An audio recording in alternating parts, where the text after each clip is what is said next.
SCP-127 semble à première vue être un pistolet mitrailleur MP5K normal.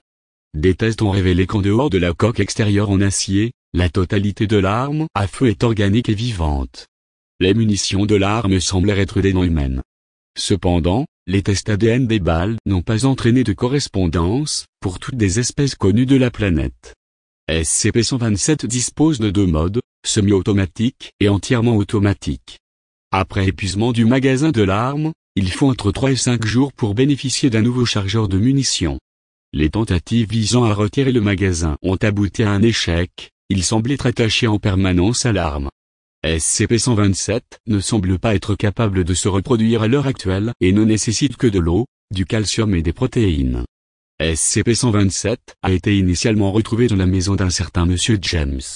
Monsieur a été trouvé mort d'une crise cardiaque dans la nuit du 17 novembre 1991.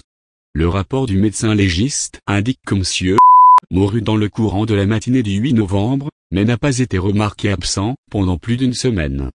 Sa mort semble tout à fait normale. En raison de sa vaste collection d'armes à feu, l'ATF et le FBI ont été dépêchés pour rassembler ces armes. SCP-127 a été découvert au cours d'un essai, et a été rapidement récupéré par les agents de la Fondation.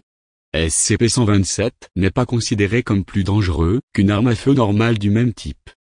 Toutefois, en raison de ses propriétés extraordinaires, il doit être rangé dans le casier d'armes C7 lorsqu'il n'est pas utilisé en suspension dans une eau riche en calcium et en protéines. À ce jour, seule l'équipe affectée à la recherche de SCP-127 a l'autorisation d'y accéder.